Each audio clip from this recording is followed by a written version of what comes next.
et où Bonsoir. effectivement, Molière, voilà par exemple. Mesdames, tu vois, il a pris un truc bizarre. N'est-on pas tenté par un sentiment d'exclusivité quand on travaille comme ça et qu'on fait œuvre commune tous les deux? On n'est pas tenté de. Par un sentiment d'exclusivité. C'est-à-dire que quand vous voyez Romain Duris travailler pour d'autres réalisateurs... Ah non, moi ça me fait plaisir. Hein. Ouais. Ah ouais, moi j'adore.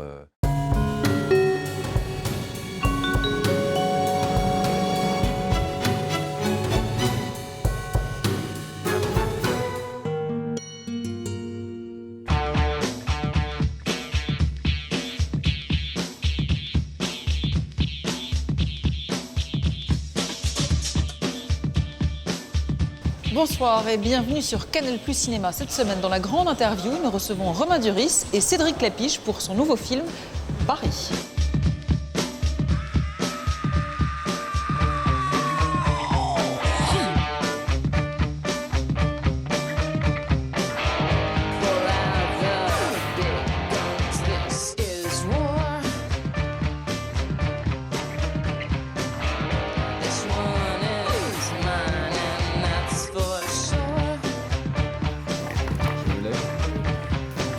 Cédric Clapiche, Romain Duris, bonjour. Bonjour. Heureux qui, comme Clapiche, revient en France après un long voyage. C'est ça, voilà, je m'identifie complètement à Ulysse. Non, mais c'est vrai que tous les récits de voyage, il y a toujours quelque chose qui est important sur le retour. Et donc, chez Ulysse, c'est vrai, dans le voyage au bout de la nuit, c'est vrai aussi. Et là, c'est vrai que c'était agréable de revenir chez moi. Mais dans cette notion de voyage initiatique, le personnage revient chez lui quand il n'a plus rien, quand il n'a plus aucun questionnement. Donc c'est votre cas, j'imagine. J'espère que j'ai encore des questionnements. Enfin, en tout cas, qu'un certain nombre de questionnements ont été résolus. Ouais, non, il y a un truc comme ça où j'ai l'impression de ne plus avoir besoin de fuir ailleurs. J'ai l'impression que justement les questions, ça peut être chez moi et que les réponses sont peut-être plus intéressantes quand elles sont plus proches. Enfin, donc il y a moins besoin de voyage en tout cas maintenant. Alors, après avoir fait un stop à Barcelone, à Londres et à Saint-Pétersbourg, vous revenez donc jouer à domicile à Paris. Il n'est plus question d'un seul quartier comme dans Chacun cherche son chat, mais de toute la ville dans sa pluralité, sa mixité, ses chassés-croisés extraits.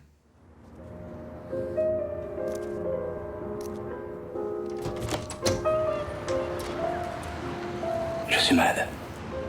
J'ai un truc au cœur. Vraisemblablement, j'en ai plus pour très longtemps. Mais pourquoi tu m'en as pas parlé avant? Je sais pas, c'est pas un truc que t'as envie de dire à tout le monde. Non mais justement, je suis pas tout le monde. Évidemment, t'as fait ta sœur, tu t'en fous. Je vais peut-être crever. Je te le dis. Toi, tu m'engueules, putain. Tu t'embêtes pas trop tout seul? Qu'est-ce que tu fais de tes journées? Je regarde les autres vivre. Je me pose des questions sur eux. Qui ils sont, où ils vont. Tu vois, ils deviennent des sortes de héros d'histoires que je m'invente. Merci, au revoir. Au revoir, merci. Mademoiselle, vous aimez les fleurs, mademoiselle? Je t'emmerde.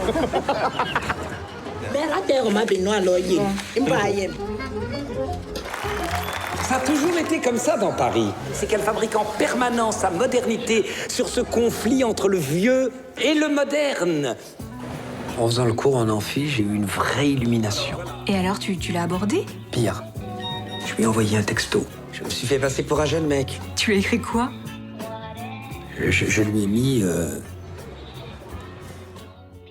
T'es belle, je te kiffe trop grave. Tu crois qu'elle a un mec? Il y a des chances. Et toi? Pourquoi t'en as pas? À mon âge, c'est pas... T'as 40 ans, t'es pas une vieille. Merde, Élise, c'est vrai, putain, t'es en forme, toi. Profite-en, putain. Est-ce que vous diriez, comme Boris Vian, qui le disait de lui-même, à un moment donné, je me suis mis à ressembler à moi-même. On a le sentiment que ce film, finalement, c'est votre film le plus personnel, celui qui parle le plus de vous. Bah, c'est les autres qui peuvent le dire, parce qu'on me le dit pas mal en ce moment, donc ça doit être vrai. Moi, je n'essaye pas de me ressembler. J'ai l'impression qu'à chaque film, j'essaye de faire des choses avec ce que je suis, donc si j'ai mieux réussi ce coup-ci, tant mieux. Non mais au-delà de la réussite, est-ce que il y a une espèce il est question, le film s'interroge sur la paternité, la mort, le vieillissement, la normalité, la création, l'intégration, l'intellectualisme aussi. Finalement, on a le sentiment que ce film parle moins de Paris que de Cédric Clapiche. Je sais pas. Si, si, non, tu fais comme ça. Oui, oui. Romain, qu'est-ce que vous en pensez? Moi, je pense que dans tous ces films, il y a de lui. Hein. Alors après, Bien sûr. est-ce que dans celui-là, la juxtaposition de tout ça fait qu'on ressent plus Cédric? Peut-être, mais voilà, moi, je le retrouve très bien aussi dans les poupées ou l'auberge. Non, mais c'est sûr qu'en parlant de ma ville, parce que, enfin, après tout, dans tous les films, on parle de soi et c'est ça le but, quoi. Je pense que quand on crée une histoire, on essaye d'être personnel, quoi. Donc là, c'est vrai que peut-être plus que dans d'autres films, il y a quelque chose qui est... même si c'est éclaté, parce qu'il y a plein de personnages, donc forcément on pourrait se dire ça parle moins de moi, parce que ça va plus parler de moi quand on fait Xavier avec Romain dans l'auberge espagnole.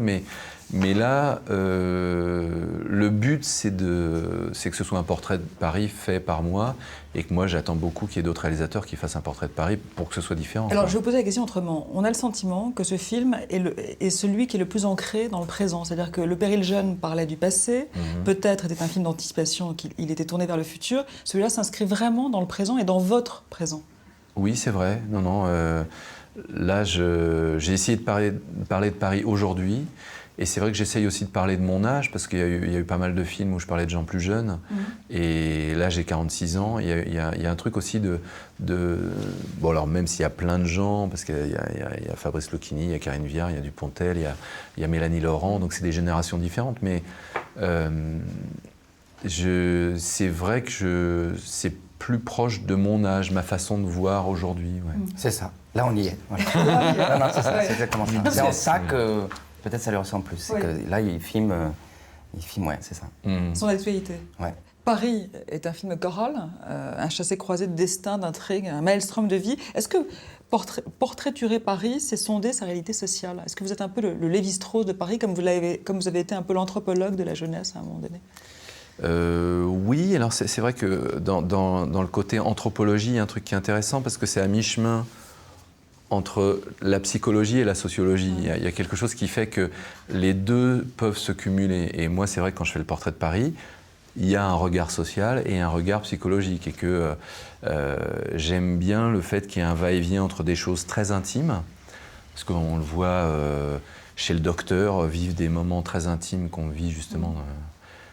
là, chez le cardiologue, Fabrice Lucchini, il va chez le psy, on voit des trucs très intimes de sa personnalité, parce qu'il dévoile des choses chez lui qu'on ne dévoile pas ailleurs. Et puis, il y a des choses, effectivement, qui sont des trucs collectifs, des trucs de groupe, des trucs de société, et où on voit que Paris, effectivement, développe des problèmes de mixité sociale, des problèmes d'immigration, des problèmes d'intégration. Et donc, du coup, il y a le va-et-vient entre des choses très générales avec des choses très particulières. Avant, je me souviens, il y avait les Normandes. Moi, j'adorais les Normandes. Et c'était des travailleuses, les Normandes, comme les Alsaciennes. Ah bon? Ah oui, non, mais parce qu'il y a des différences. Hein. Par exemple, si vous prenez une Bretonne, vous ne ferez jamais travailler une Bretonne comme vous faites travailler une Normande ou une Alsacienne. Ils sont plus... Enfin bref, tout ça pour vous dire, figurez-vous que j'ai découvert une chose. C'est les beurettes. Ah oui? Ben oui, les beurettes. Oh, j'en ai une, là. Khadija, mais c'est une perle. Alors oui, c'est vrai, je vous cache pas qu'elles ont du tempérament. Mais enfin, mon vieux, dans le travail, elles sont là, elles sont droites. Bonjour. Et elles savent donner. Ah oui. Et moi, j'aime ça. Bonjour. Bonjour. Vous désirez? Une baguette, s'il vous plaît. Et puis très chaleureuse. Et bon chocolat aussi. Ça va, moi, Khadija? Pourquoi?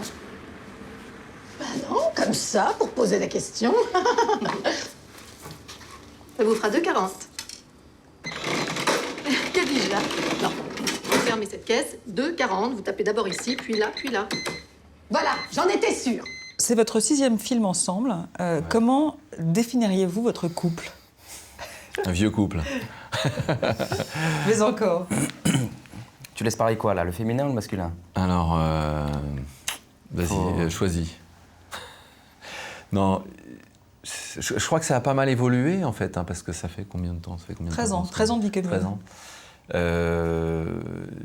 Je connais votre état civil. Ouais, je vois ça. Ouais. J'ai votre livret de famille. Non, c'est-à-dire qu'au début, quand on a fait Le Péril jeune, il avait 19 ans, moi j'en avais 30. Il y avait beaucoup de distance à cette époque-là. Là, j'ai minot. l'impression que... C'était quoi? Un minot. Un petit minot. Un petit minot. C'était un minot. Allez, on fait la Je prise, s'il te donnais des plaît. claques. Et là maintenant, il y a plus de complicité aujourd'hui parce que justement il y a du temps qui est passé, on a traversé des choses ensemble, on a différentes expériences, on a fait tous les personnages qu'il a fait dans différents films, ça...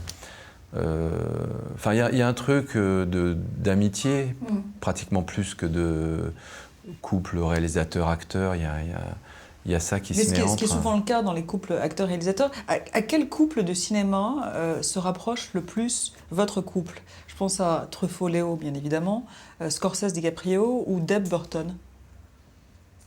D'autres? Moi, j'aime bien ces couples-là. Moi, j'aime bien Mastroianni-Fellini, j'aime bien Scorsese-De Niro, Scorsese-DiCaprio.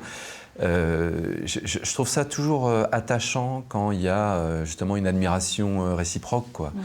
Et par contre, je me sens pas proche, même s'il y avait des références à Truffaut dans L'Auberge espagnole et Poupée russe, mais je me sens pas proche de ce couple-là parce qu'il y avait plus un couple d'alter ego, où il y avait plus un processus d'identification. Moi, c'est vrai qu'avec Romain, et d'ailleurs ça se voit plus dans Paris, c'est pas mon alter ego, c'est pas quelqu'un qui me représente dans mes films, y compris avec Xavier. J'ai l'impression qu'on aime bien créer des personnages ensemble. Et que Xavier n'est ni lui ni moi. Donc il y a quelque chose qui est pour moi différent de ce que créent François Truffaut et Léo ensemble. Quoi. Mais votre lien est assez indéfectible quand même, parce que 6 films et 13 ans de vie commune, ça n'est pas rien. C'est assez indéfectible. Indéfectible, pardon. Je m'exprime mal. Non, c'est très joli.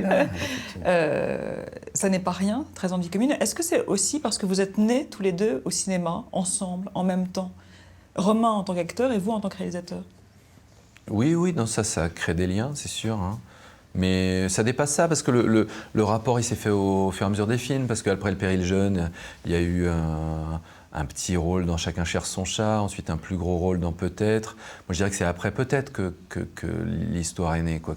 Il a fallu 3 films où j'ai compris qu'il y avait quelque chose d'intéressant à fabriquer avec lui, et qu'il y avait vraiment quelque chose de particulier... d'une part chez lui en tant qu'acteur, parce que franchement, il n'est pas la même personne qu'à l'époque. À l'époque, il ne voulait pas être acteur. Il a mis du temps à vouloir. Oui, il avait hésité entre jouer dans Le Péril jeune et un stage ou un travail rémunéré chez Pizza Hut. Voilà. C'est vrai, la question se pose. Mais pas du tout. Je prenais ça très au sérieux. Mais oui, je vois bien. J'étais prêt pour ce Pizza Hut. Et voilà. Et il le regrette. Il le regrette aujourd'hui. Comment définiriez-vous votre relation à Cédric Lapiche? C'est difficile. C'est difficile, mais forcément, il y a le côté... c'est un peu avec lui que j'ai commencé, donc... c'est peut-être pour ça que j'ai autant de mal quand on me pose la question d'essayer de définir notre façon de travailler. Parce que pour moi, c'est la basique. C'est celle qui est... C'est presque comme si c'était celle-là la bonne, et puis les autres différentes. Donc j'ai plus de facilité à parler des autres. En tout cas, forcément, moi j'adore le fait qu'on se retrouve. Il y a un truc qui je pense, qui marche bien dans le fait de créer quelque chose. Pourquoi vous Parce que ça pourrait être... Non, parce que c'est toujours... en ce moment, on n'arrête pas de nous poser des questions, c'est un peu troublant, enfin, c'est bizarre, quoi. J'ai l'impression, c'est comme si vous étiez avec votre meilleur ami et que quelqu'un vous demande tout le temps, alors pourquoi vous êtes meilleur ami et qu'il n'y a pas de réponse à ça. Enfin, Non, mais vous construisez quand même une œuvre commune. Oui, non, bien sûr. Il y a une construction d'œuvres communes, donc au-delà de l'amitié, au-delà des liens qui vous unissent. Non, mais moi je rigole parce qu'en ce moment, on se retrouve à entendre des choses qu'on n'entend jamais, parce que forcément on se dit jamais, j'adore travailler avec toi parce que... J'ai beaucoup confiance en toi. Je te remercie, ça me fait très plaisir. Ouais, d'accord. Vous avez le sentiment qu'il a beaucoup mûri et qu'il a gagné en intensité chez Audiard, Tony Gatliff, Christophe Honoré? Oui, non, c'est sûr. C'est sûr, mais c'est... Parce que vous-même, vous vous intéressez de plus en plus à son intériorité. Dites n'importe quoi. Parce qu'il est resté con aussi, on peut parler de ça aussi. Hein, Parce que vous vous intéressez à son intériorité, ce qui était moins le cas dans les films précédents. Bien sûr, mais je pense que dès Le Péril jeune, c'était son intensité qui était intéressante. Je disais que c'est vrai que le dernier plan du Péril jeune, quand il est sur fond de ciel, là, ce qui est intéressant dans ce plan-là, c'est sa densité, quoi. Romain, c'est un acteur qui a une densité, qui a une espèce mystère visible. Et c'est ça qui est passionnant à filmer. Parce que Mais en même temps, j'imagine que c'est le privilège de l'âge que vous, Cédric Lapiche, vous intéressiez de plus en plus au fil des films à son intériorité, ce qui était moins le cas dans les films précédents. Oui et non, parce que c'est drôle, on en parle souvent avec Romain, où les gens, sous prétexte que c'est des films légers, notamment L'Auberge espagnole, trouvent que c'est léger. Mais c'est pas léger, pour moi c'est dense. Et ce personnage-là, qui est un peu couillon, qui est un peu immature, il est dense. Et il n'y a pas plus d'intériorité dans Pierre que dans Xavier. Xavier, c'est juste quelqu'un qui est pas fini, qui est un peu... C'est ça. Non, ouais, c'est vrai, les gens, ils se rendent... Enfin, moi, le personnage qui m'a demandé le plus de travail, c'est Xavier, clairement. Ouais. Quoi. Parce que c'est le personnage le plus lointain.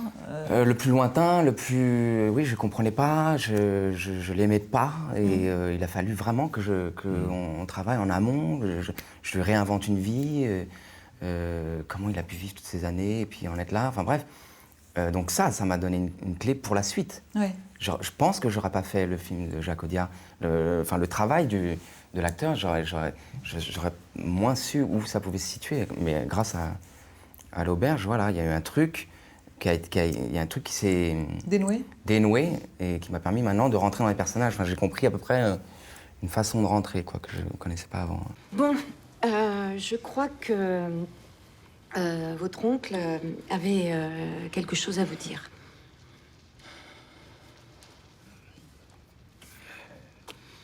Bon, alors votre oncle a une grave maladie, une très grave maladie. Il va peut-être mourir. Et c'est pour ça qu'on vient s'installer chez lui, parce que j'ai envie de pouvoir m'occuper de lui. Mais pourquoi tu nous dis tout ça à nous? Parce que c'est comme ça, c'est la vérité, mon doudou. Mais c'est sûr que tu vas mourir? Non, enfin, justement, ils savent pas. Ils vont peut-être me guérir. Mais bon, même si je meurs, tu sais, c'est pas si grave. Tout le monde va mourir. Tout le monde va mourir. Le seul truc, c'est qu'on sait pas quand ça va arriver et on a tous envie que ça arrive le plus tard possible. Voilà. Mais si ça arrive, je crois que c'est pas si grave, faut juste se préparer. Y a-t-il des acteurs qui vous inspirent? DiCaprio, par exemple? Il y en a plein. DiCaprio dans le dernier Scorsese, ouais, je trouve qu'il a, dans Les Infiltrés. il a notamment le travail de la voix. Moi, je suis très sensible aux voix. Il a une espèce une voix qui est posée plus profond. Ça j'adore. Ça me, un truc intérieur aussi d'ailleurs. Bien sûr, moi, il y a plein d'acteurs qui m'inspirent tout le temps dans plein de genres de cinéma. Qui, par exemple? J'ai hâte de voir Javier Bardem dans Les Frères Cohen. Je ne sais pas encore s'il va m'inspirer, mais j'en ai entendu parler. Il paraît. Mais non, je sais pas, j'ai pas d'exemple là maintenant. Et des acteurs français? Ouais, Vincent Cassel, il m'est arrivé de faire Rewind et de me dire tiens, attends, on va voir. Ah ouais, non, c'est. Ouais, parce qu'il prend des risques. Ouais. Moi, j'aime quand il y a. Ou Vincent Elbaz dans un film qui s'appelle Tel père, telle fille. Ou tel fils. Tel père, telle fille. Tel père, telle fille. Il prend des risques, quoi. Il y a un truc où, à la première scène, on se dit où ça va aller, ça, et puis il tient le truc jusqu'à la fin, quoi. Et ça, je trouve que, ouais, surtout dans le cinéma français, le risque, quoi, il est. Et voilà, et Vincent Cassel dans le film de Hano, qui est un film plein de risques, bon, et qui se fait un arbre, je trouve que, il prend des risques. Et moi, j'aime ça, j'aime ça. Est-ce qu'il y a des difficultés inhérentes au fait de diriger ou d'être dirigé par quelqu'un avec lequel on est aussi proche, dont on est aussi proche?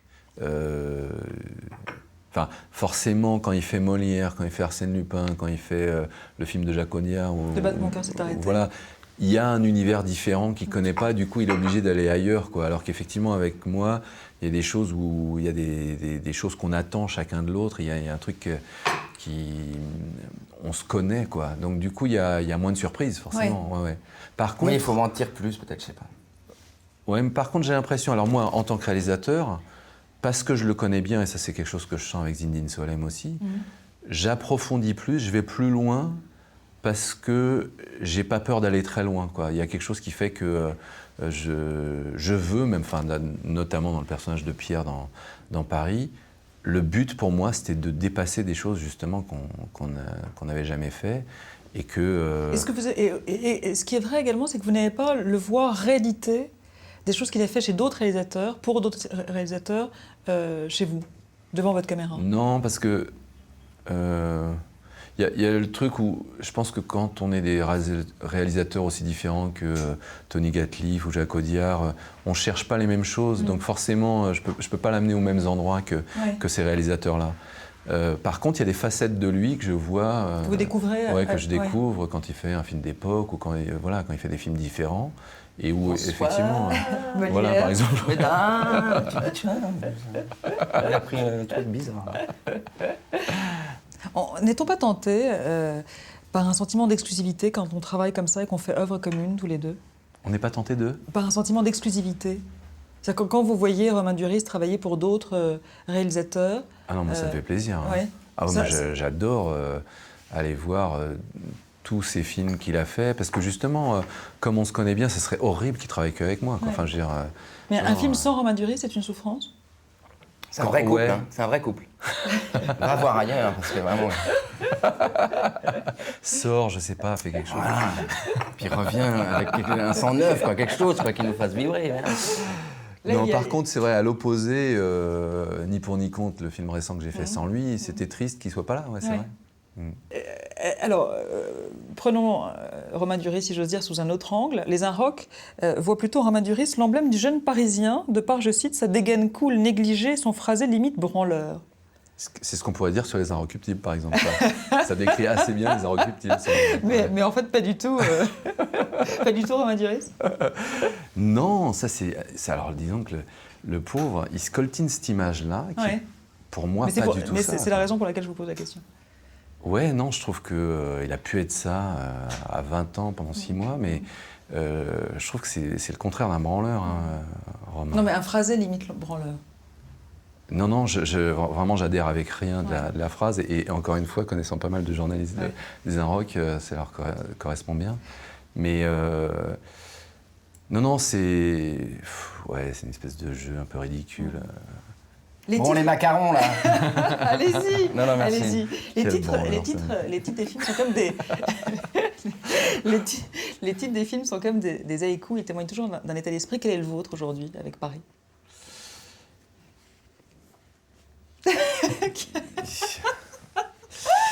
Il y a un truc assez zen, moi j'ai l'impression. On parle vachement de ça avec Romain, parce que c'est de ça qu'on parlait dans la scène finale de son personnage. Il y a un truc de sérénité. Moi j'ai l'impression que c'est un truc que je recherche aujourd'hui. Peut-être parce que à la base je suis plus flippé, tout ça, que j'ai l'impression de vouloir atteindre un truc de calme et de sérénité. Et c'est vrai que le film, là, aujourd'hui, je suis content de ce qu'il est. J'ai pas souvent été content de mes films, mais je suis content de ce qu'il est. Je suis content de ce qu'on a fait, tous. Laurie m'a dit que t'étais amoureuse de Nicolas? N'importe quoi. C'est joli d'être amoureux. Oui. Si. Ça me fait chier de penser que c'est peut-être mon dernier Noël. Ça fait 1 heure qu'on se promène dans ton chantier, tu vois même pas que je vais pas bien. J'arrive à jamais être comme toi, un mec normal. Complètement normal. Ça veut dire quoi, être normal? Putain, ils savent pas la chance qu'ils ont, tous ceux-là. Ils marchent, ils respirent, ils courent. Ils savent pas la chance qu'ils ont. Être juste comme ça. Insouciant dans Paris. Rollo, je suis papa. Je les envie d'être en vie. À fond, à fond, à fond. Les bras, la tête, dans tous les sens. Allez, on en profite.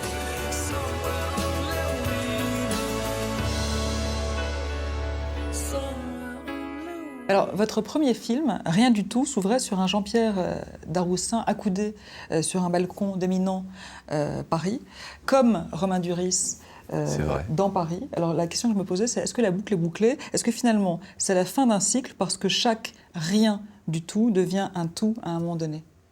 C'est beau. J'ai toujours pensé que Rien du tout, ça pouvait être le titre de tous mes films. C'est vrai que j'aime bien le fait de prendre des gens isolés qui ont l'air d'être pas grand-chose, comme Xavier, comme Pierre, comme sa sœur, le personnage de Juliette Binoche, c'est des gens, voilà, c'est des rien du tout, quoi. C'est des gens qui font partie de la vie, sont très banals, et qu'ils essayent de chercher quelque chose de grandiose, quoi. Je pense que c'est ce qu'on cherche tous en tant qu'être humain, quoi. C'est que oui, on est petit, misérable, et que oui, on cherche d'avoir des émotions fortes et de vivre des choses sublimes. Donc c'est vrai que c'est ça qui m'intéresse. Et c'est vrai que j'aime bien montrer comment le parcours de quelqu'un de personnel s'associe toujours avec le parcours d'un groupe, quoi, et d'une société. Donc j'aime bien faire l'aller-retour entre les deux regards. Ouais. Merci à tous les deux. Merci.